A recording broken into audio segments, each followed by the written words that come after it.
Եթե ցանկանում եք հիմնել նոր անասնագոմ, ապա քաղաքաշինության կոմիտեի նոր ուղեցույցը ձեզ համար է։ Ուղեցույցը սեփական հողատարածքում ոչ մեծ մինչև 10 անասնագլխաքանակ ունեցող ֆերմերների համար է։ Կառույցներ, որոնք կապահովեն ինչպես նորմերի պահանջներին, կլինեն անվտանգ, ապահով եւ հիգիենիկ սանիտարական առումով կբավարարեն պահանջների։ Անասնաշենքի մշակման ուղեցույցը հասանելի է քաղաքաշինության կոմիտեի կայքում։ Այդ ուղեցույցը հնարավոր է ներբեռնել մի նորման EM-ում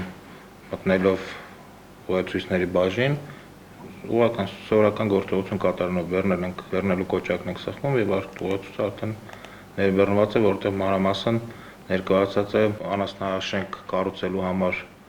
չափորոշիչները։ Այստեղ տրվել են ուղղորդումներ, որպեսզի պարզ նկարազարդումների եւ նորմերից մեջբերումների միջոցով մարդիկ տարածքի ընտրության գլխավոր հատակագծի փուլից սկսած մինչև կենդանու պահման, խնամքի, զբոսանքի, տարածքի մաքրման, կերի պահեստավորման, մեքենաների մոտեցման, հեռացման հարցերը կարողանան լուծել առավել հարմարավետ կերպով եւ նորմերին համապատասխան։ Տարբեր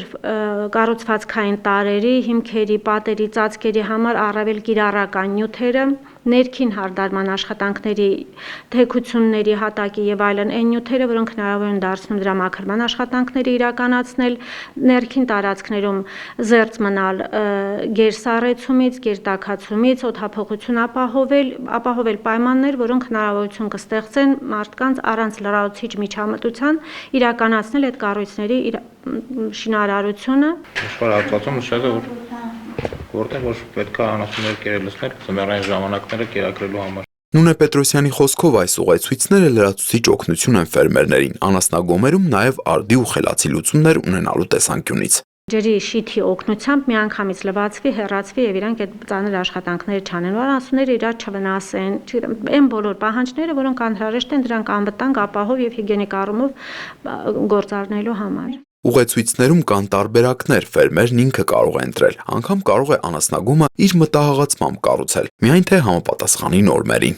Սա հենց չի որ թանկացնում է իրանց կառույցը, ուղղորդում է։ Եթե իրանք ներկայացնում են բոլորովին այլ նախագիծ, որը պահված չի, միևնույնն է դա պետք է համապատասխանի նորմերին։ Եթե նորմերին չի համապատասխանում, կմերժենք։ Եթե նորմերին համապատասխանում է, բայց ուղեցույցի